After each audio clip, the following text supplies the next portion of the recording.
Aujourd'hui, on demande aux hommes d'être des hommes vaillants, des hommes forts qui vont pouvoir défendre leurs femmes, qui vont avoir de l'argent, qui vont être beaux, qui vont être musclés, qui vont être intelligents, qui vont être un peu aussi attentionnés, qui vont avoir un peu de personnalité, une part féminine en eux, qui vont être féministes, qui vont pouvoir défendre des causes et faire 30 000, 50 000 choses et qui vont devoir aussi accepter le rejet des femmes parce qu'actuellement, les femmes ont le monopole sexuel et qu'ils vont se faire rejeter mais que c'est pas grave et qu'il faut toujours les soutenir, être derrière elles, qu'il faut être gentil avec elles. On nous demande beaucoup trop de choses.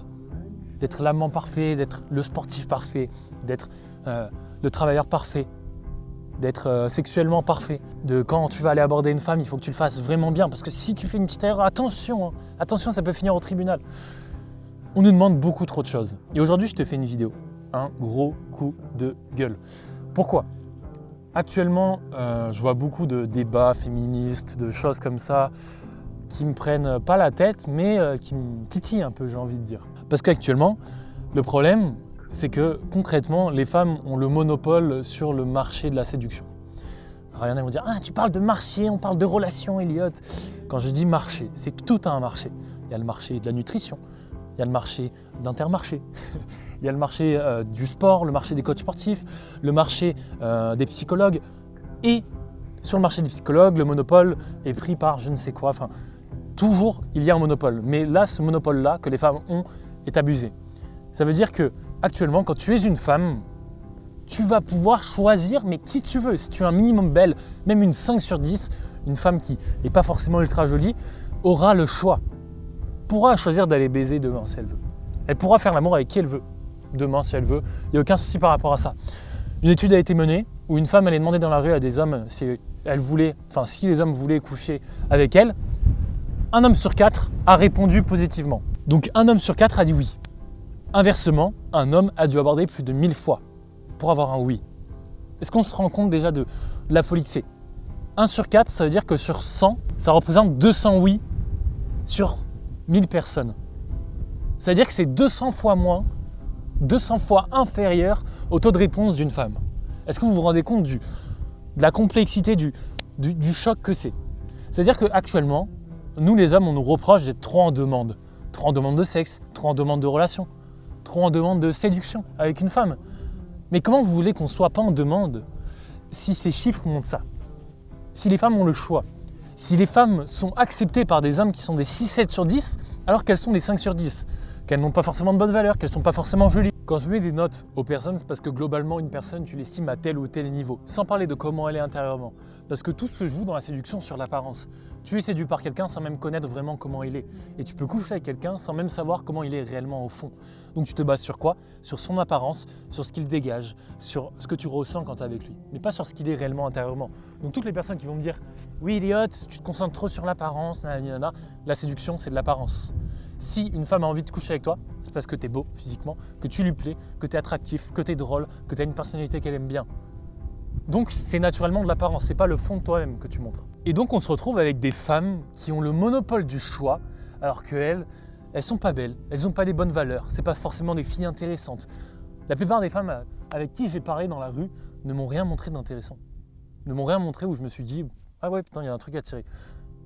Pas parce qu'on n'a pas discuté, on a beaucoup discuté. Mais ce truc-là, je l'ai retrouvé chez très peu de femmes. Et pourtant, même si elles n'ont rien à apporter, que dans leur vie, juste elles travaillent, elles mangent le soir, elles se maquillent le matin, elles vont en boîte de nuit, et qu'elles font ça que de toute leur vie, elles font juste ça, qu'elles n'ont rien à apporter, même si elles n'ont rien à apporter, elles pensent devoir avoir tout dans ce monde. Oui, moi je veux un homme comme ci, comme ça, nanani, nanana. Alors qu'elles, au final, qu'est-ce que tu as à apporter toi ? Qu'est-ce que tu as apporté ? Et on se rend compte qu'elles n'ont rien à apporter, mais qu'elles demandent beaucoup trop. Pourquoi ? Parce que le marché est dérégulé et qu'on se retrouve avec des hommes qui sont tellement dépourvus de séduction, qui sont tellement dépourvus de choix, qui sont tellement incompétents en séduction et qui ne savent pas séduire, qu'ils sont obligés d'aller piocher dans le fond du panier. Et qui du coup font remonter l'estime de certaines femmes plus haut, et du coup elles pètent plus haut que leur cul. Parce qu'elles ne méritent pas factuellement quelqu'un comme ce mec, mais elles vont l'avoir juste parce que ce mec-là n'a plus de choix, ne sait plus comment séduire parce que la société actuelle lui a inculqué que aller dans la rue aborder une femme que tu trouves jolie, c'est mal. Lui a inculqué que essayer de séduire une femme, c'est mal. Parce qu'on essaye de nous féminiser. Et pas de nous rendre en fait masculins à notre propre nature. Et ça en découle de tellement de choses, de l'hypocrisie féminine, j'appelle ça comme ça. C'est on se retrouve avec des femmes dans la rue qui littéralement en interview disent ce genre de choses. Oui, alors moi je veux un mec qui fasse 1m85 minimum, sinon je veux pas sortir avec lui. Non, allez mec petit je peux pas. Ah non je peux pas. Et après quand tu leur dis, moi une meuf qui fait plus de 80 kg, je n'accepte pas. J'aime pas les meufs qui sont grosses, j'aime pas les femmes grosses. Et là elles te disent, ah t'es un connard, ah tu fais de la discrimination, ah tu dis que t'aimes pas les femmes grosses devant une vidéo, c'est mal ce que tu fais Elliot. Ouais par contre vous avez pas honte après de dire, si un mec fait 1m70, non moi je préfère les mecs qui font 1m85, 1m90. Je dis pas que je vais jamais sortir avec quelqu'un de gros, mais enfin moi c'est pas dans mes critères de choix personnellement, chacun fait ce qu'il veut, mais je dis juste que moi je préfère quelqu'un qui est maigre, qui est en forme, qui fait du sport, qui s'entretient physiquement. Et c'est mes choix, c'est ce que je veux. Et de préférence, je choisis ça. Et les femmes, elles, vont dire la même chose du côté de la taille. Mais par contre, quand on parle du poids chez une femme, là, c'est grave. Là, par contre, non. Là, c'est arrête, t'es un monstre. Oh, qu'est-ce que tu fais? Alors que factuellement, ton poids, si tu es trop lourde, si tu es grosse, tu peux maigrir. Et me dites pas, oui, les maladies, je sais pas quoi. Seulement 5% des personnes obèses ont une maladie qui leur empêche de maigrir. Donc c'est-à-dire que 95% des gens qui sont obèses sont obèses parce qu'ils n'ont pas le mental pour maigrir. Donc factuellement, quand une femme dit « tu es trop petit, je ne veux pas sortir avec toi », ce mec-là ne pourra pas sortir avec elle parce qu'il ne peut pas grandir. Ce n'est pas possible de se mettre un bâton dans le dos et de faire 10 cm de plus. Par contre, de maigrir, c'est possible. Donc factuellement, c'est totalement injuste ce que les femmes font, et ça représente plein d'autres domaines aussi, de dire « oui, moi j'ai le droit » de discriminer un homme parce qu'il est petit et de le dire devant une caméra. Par contre, toi, tu n'as pas le droit de discriminer une femme parce qu'elle est grosse alors qu'elle-même peut changer ça, alors qu'un homme ne peut pas changer sa taille. On vit dans un monde comme ça, dans un monde où on n'a plus rien le droit de dire, on n'a plus rien le droit de penser, on n'a plus le droit d'être comme on veut, parce que sinon, on se fait charcuter. Parce qu'en fait, on a donné le pouvoir à la parole qui est celle de « on s'auto-victimise ». Ça veut dire que tant que tu ne dis pas des choses méchantes, que tu prônes le bien-être de tout le monde, que tu dis que des choses positives, tu as le droit de parler. Mais dès que tu vas dire une opinion, les gens, hop, ils vont être butés sur une idée. Dès que tu vas dire que tu préfères certains types de femmes et que du coup, il y en a qui vont se reconnaître dans « je ne préfère, ah le mec préfère pas comment je suis, du coup ça veut dire que je suis comme si, ah je vais l'insulter parce que du coup il fait de la discrimination », alors qu'on a juste le droit d'avoir nos propres opinions, j'ai le droit de penser ce que je veux, tant que j'incite pas les gens à le faire, et ce n'est pas ce que je fais. Donc on se retrouve dans un monde où, quand tu es un homme, et que tu dis quelque chose de grave, ce n'est pas la même chose qu'une femme qui dit quelque chose de grave. Autre exemple typique, il y avait un Reels Instagram qui est passé sur lequel il y avait les femmes qui disaient « ouais, on va au marathon », c'était le marathon des sapeurs-pompiers de Paris, donc que des mecs putain de baraques, charismatiques, qui sont masculins, parce qu'ils savent ce que c'est que réellement se confronter à la vie, que d'avoir peur, que de quand même y aller. Donc que des putains de bonhommes qui sont beaux gosses, qui sont bien stock, elles y vont et elles mettent en description « on va au marathon de Paris pour mater les pins ». Donc, traduction, on va au marathon de Paris pour pouvoir mater des mecs qui sont musclés et qui sont beaux. Imaginez l'inverse, imaginez juste l'inverse. Un homme qui fait une vidéo et qui dit « je suis allé au marathon des femmes nanana pour voir des beaux culs, pour voir des belles femmes, pour mater des femmes ». Et là, dans les commentaires, « ah, t'es vraiment horrible, ah, tu sexualises trop, ah nanani, ah nanana ». Et là, tout va se retourner contre le mec, alors qu'il a dit la même chose que la femme. Mais la femme, c'est pas grave, parce que c'est une femme. Donc c'est ok. Il n'y a aucun souci vu que c'est une femme. Vous vous rendez compte des inégalités, parce qu'on parle beaucoup d'inégalités. En réalité, maintenant, les inégalités, qu'elles soient de tout type, ont été pour la majorité réglées.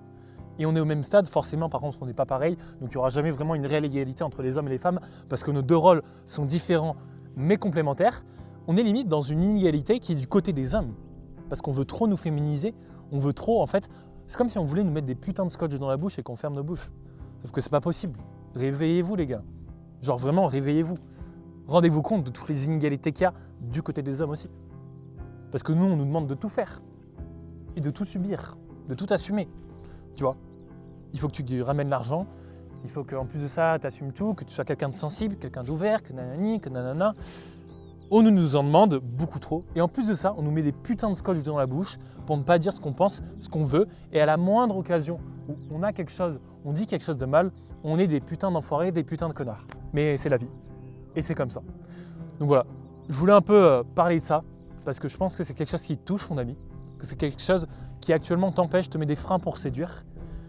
Donc justement, mon ami, enlève ces putains de freins. Et si tu veux justement enlever les freins, commencer à pédaler, commencer à accélérer, dans la description de cette vidéo, il y a un lien qui te permet d'accéder à une vidéo où je partage ma méthode parce que moi actuellement, j'aide les hommes à se transformer, à avoir le choix avec les femmes, à être à l'aise, à être en aisance pour enfin choisir la femme qu'ils veulent, ne plus regretter, ne plus avoir l'impression de passer à côté de sa vie, ne plus avoir peur d'aller vers une femme et comme ça, de ce fait, pouvoir avoir les relations qu'il veut. Moi, je permets tout ça, je permets à des élèves de faire ça. J'accompagne des gens là-dessus. Donc, si tu veux voir une vidéo qui présente ma méthode, elle est dans la bio, dans la description de cette vidéo. En tout cas, c'était un plaisir de te faire ça. Et s'il te plaît, mon ami, prends en main les choses et arrête de te faire marcher dessus.